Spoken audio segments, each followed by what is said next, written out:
Ihiwalay niya yung kumukolor. Hala, oh, grabe. Kumukulay talaga siya. Look, guys. Yung sinasabi ko sa inyo. Kaya isi-segregate nyo yung iba yung mga pinamiling damit kasi baka kumukolor siya. Like this one, itong blue. Look, oh, sobrang naging blue na yung water. So, kung sinamahan mo yan ng puti, malamang yung puti mo magiging putim na.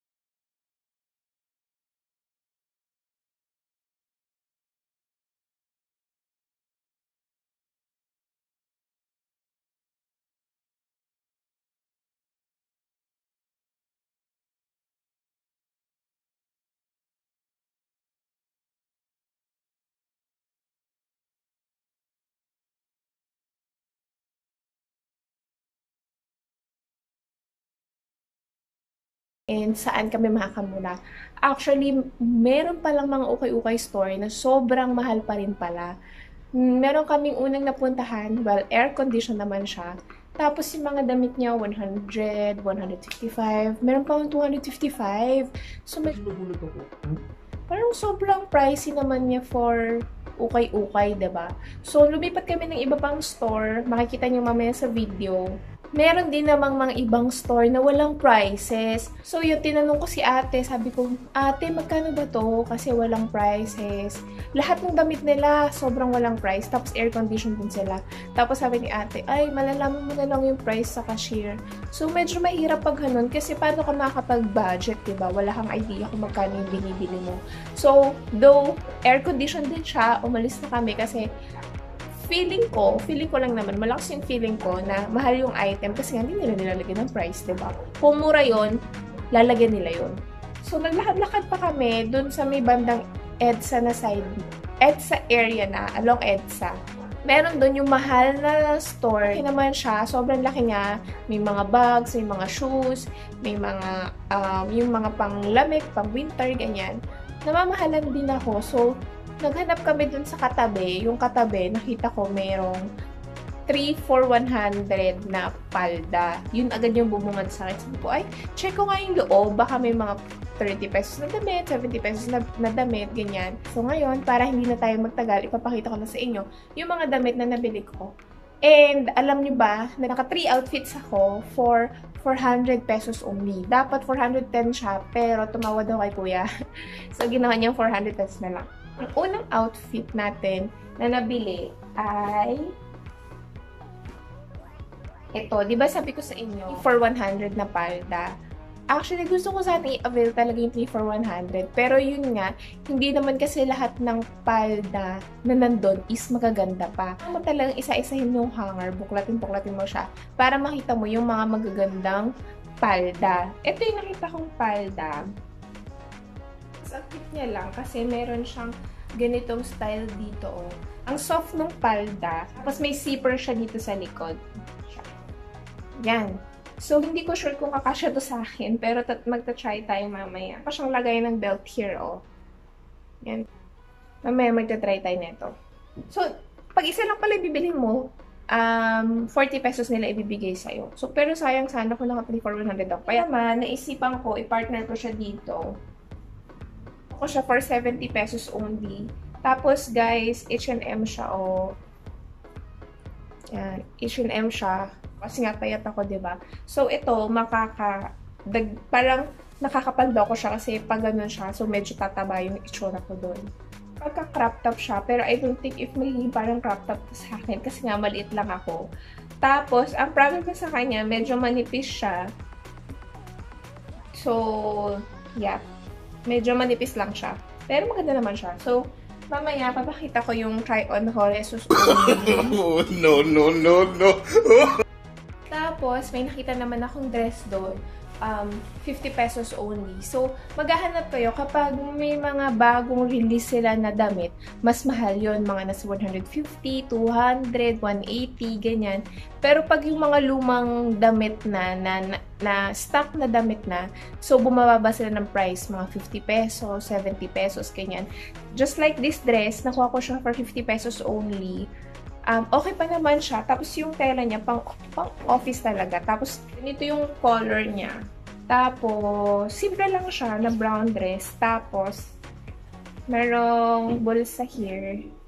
Yan, may bulsa dyan. Tsaka dito sa kabilang side. May bulsa. Mga ganitong color ng damit, nakakaputi talaga to. So, yan. Try natin mamaya. Papakita ko sa inyo. Tapos, yung likod niya, may pagkabuti.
only, 'di ba? Sobrang tipid.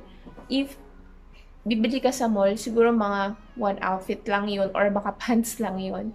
Pero, yun lang, you have to choose your clothes na bibilhin. Yung make sure na wala siyang damage and walang mga mancha, ganyan. And yun nga, like, lagi ko sinasabi sa inyo, if bibili kayo sa ukay, make sure na ibabad nyo siya sa hot water before nyo siya labhan.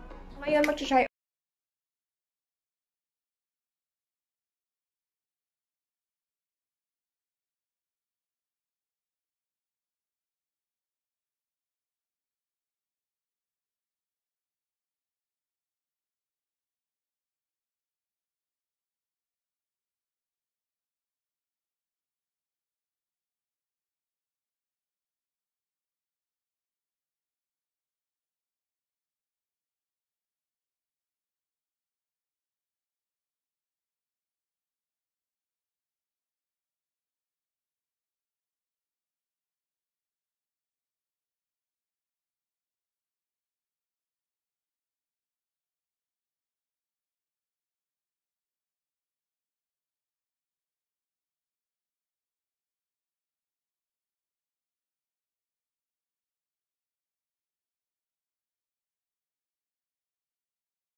Bye!